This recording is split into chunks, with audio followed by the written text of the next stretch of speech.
말씀의 식탁. 하루 한 장 마태복음 묵상. 마태복음 제19장.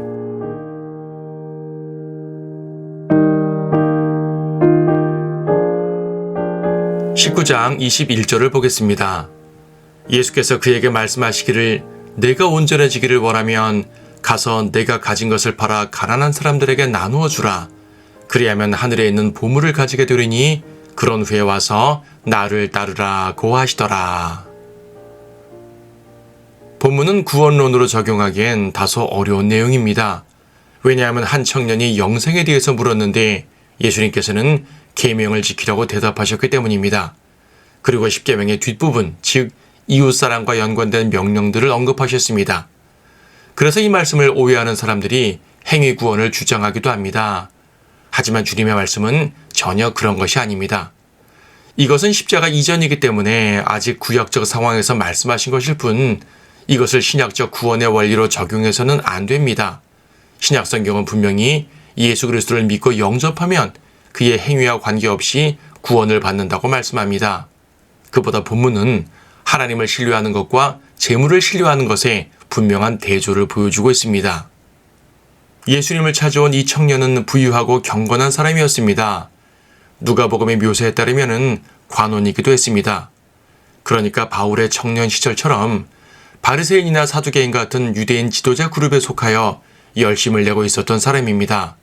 그런데 그의 열심이라는 것은 결국 율법의 외형적인 면들에만 치중한 것이었습니다. 예수님께서 십계명을 말씀하시자 그는 다 지켜왔다고 대답을 합니다. 하지만 예수님께서 그의 마음을 모르실 리 없습니다. 주님은 그의 마음을 찌르는 질문을 하십니다. 그래?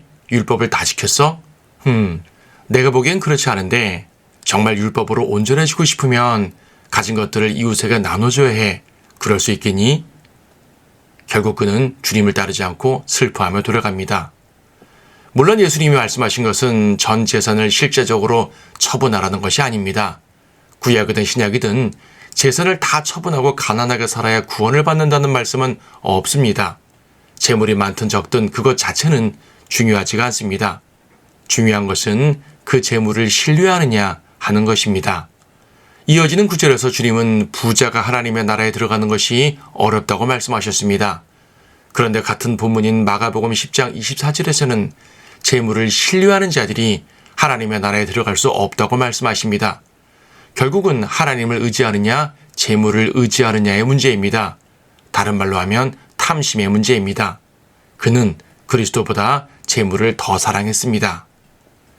예수님의 이 말씀의 핵심은 나를 따르라입니다. 재물이 많든 적든 예수님을 따르기만 하면 됩니다. 제자들은 그랬습니다. 베드로는 주님께서 부르셨을 때 배와 금을 모든 것을 버리고 주님을 따랐습니다. 그까지 배가 얼마나 하느냐고 생각할지 모르겠지만 적어도 베드로에게는 그것이 전 재산이었고 생업의 기반이었습니다. 베드로가 버린 것과 이 부자 청년이 버려야 할 것은 하나님의 눈앞에 차이가 없었습니다. 다만 재물이 많으면 그 신뢰하는 정도가 커지므로 주님을 따르기가 쉽지 않은 것이 사실입니다. 많은 부유한 그리스도인들이 하나님을 잘 믿는 것을 보는데 그것은 정말 칭찬할 일입니다. 하지만 그 재물들이 다 없어져도 똑같이 하나님을 사랑하고 신뢰할 수 있는지 스스로에게 물어봐야 합니다. 때때로 하나님은 믿음을 증명하기 위해서 그러한 시련을 주시기도 합니다. 재물이 많든 적든 그것을 신뢰하지 않고 전심으로 그리스도를 따르는 것, 그것이 바로 하나님의 나라를 추구하는 우리들의 모습이어야 합니다.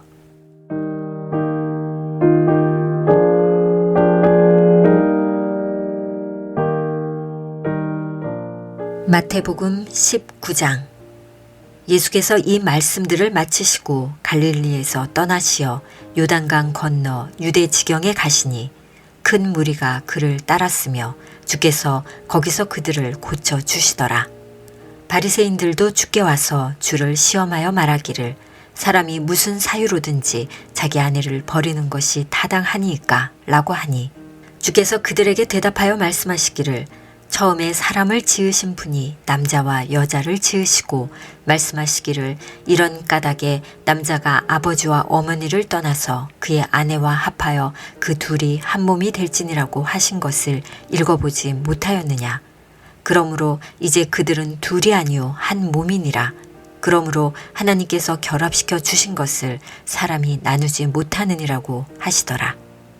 그들이 주께 말하기를 그러면 어찌하여 모세는 이혼 증서를 주어서 내어버리라 명령하였나이까 라고 하니 주께서 그들에게 말씀하시기를 모세는 너희 마음의 완고함 때문에 아내를 버리는 것을 허락하였지만 처음부터 그렇지는 아니하였느니라.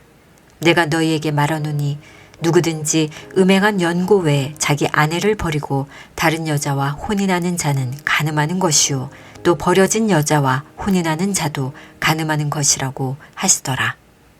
제자들이 주께 말씀드리기를 만일 그 남자와 그의 아내와의 경우가 그런 것이라면 혼인하지 않는 것이 좋겠나이다 라고 하니 주께서 그들에게 말씀하시기를 모든 사람이 다 이 말을 받는 것이 아니고 이 말이 주어진 자들만이 받느니라. 모태로부터 고자로 태어난 자들도 있고 사람에 의해서 고자된 자들도 있으며 또 천국을 위하여 스스로 고자된 자들도 있느니라. 이 말을 받아들일 수 있는 사람은 받아들이라 하시더라. 그때 사람들이 어린 아이들을 주께 데려오니 이는 주께서 그들에게 안수해 주시고 기도해 주시기를 바람이라. 그러나 제자들은 그들을 꾸짖더라. 예수께서 말씀하시기를 어린아이들이 내게 오는 것을 허락하고 금하지 말라. 천국은 이런 자들의 것이니라고 하시며 주께서 그들에게 안수하시고 그곳을 떠나시더라. 그런데 보라 어떤 사람이 와서 주께 말씀드리기를 선한 선생님 내가 영생을 얻으려면 어떤 선한 일을 해야 하리이까 라고 하니 주께서 그에게 말씀하시기를 어찌하여 내가 나를 선하다고 하느냐. 하나님 한 분 외에는 선한 이가 없느니라. 그러나 내가 생명으로 들어가기를 원한다면 계명들을 지키라고 하시더라. 그가 주께 말씀드리기를 어떤 계명이니까 라고 하니 예수께서 말씀하시기를 살인하지 말라, 간음하지 말라, 도둑질하지 말라, 거짓 증거하지 말라, 내 아버지와 어머니를 공경하고 내 이웃을 내 자신과 같이 사랑하라고 하시니 그 청년이 주께 말씀드리기를 이 모든 것은 내가 어려서부터 지켜왔나이다. 아직도 내게 부족한 것이 무엇이니까 하니 예수께서 그에게 말씀하시기를 내가 온전해지기를 원하면 가서 내가 가진 것을 팔아 가난한 사람들에게 나누어 주라. 그리하면 하늘에 있는 보물을 가지게 되리니 그런 후에 와서 나를 따르라고 하시더라. 그러나 그 청년이 그 말씀을 듣고 슬퍼하며 가더라. 이는 그가 많은 재산을 가졌기 때문이라. 그 후 예수께서 자기 제자들에게 말씀하시기를 진실로 내가 너희에게 말하노니 부자가 천국에 들어가는 것은 어려운 일이라. 또다시 내가 너희에게 말하노니 낙타가 바늘기로 들어가는 것이 부자가 하나님의 나라에 들어가는 것보다 더 쉬운이라고 하시더라.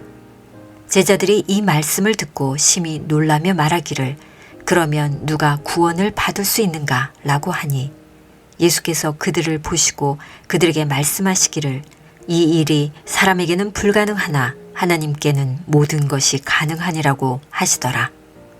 그때 베드로가 대답하여 말씀드리기를 보소서 우리는 모든 것을 버려두고 주님을 따랐나이다. 그러므로 우리가 무엇을 갖게 되겠나이까 라고 하니 예수께서 그들에게 말씀하시기를 진실로 내가 너희에게 말하노니 나를 따르는 너희들은 인자가 자기 영광의 보좌에 앉을 새 세대에 너희도 12 보좌에 앉아 이스라엘 12 지파를 심판하리라. 누구든지 내 이름을 위하여 집이나 형제나 자매나 아버지나 어머니나 아내나 자식이나 토지를 버린 사람은 100배로 받을 것이요 또 영생을 상속받으리라. 그러나 먼저 된 자들로 나중되고 나중된 자들로 먼저 될 자들이 많으리라.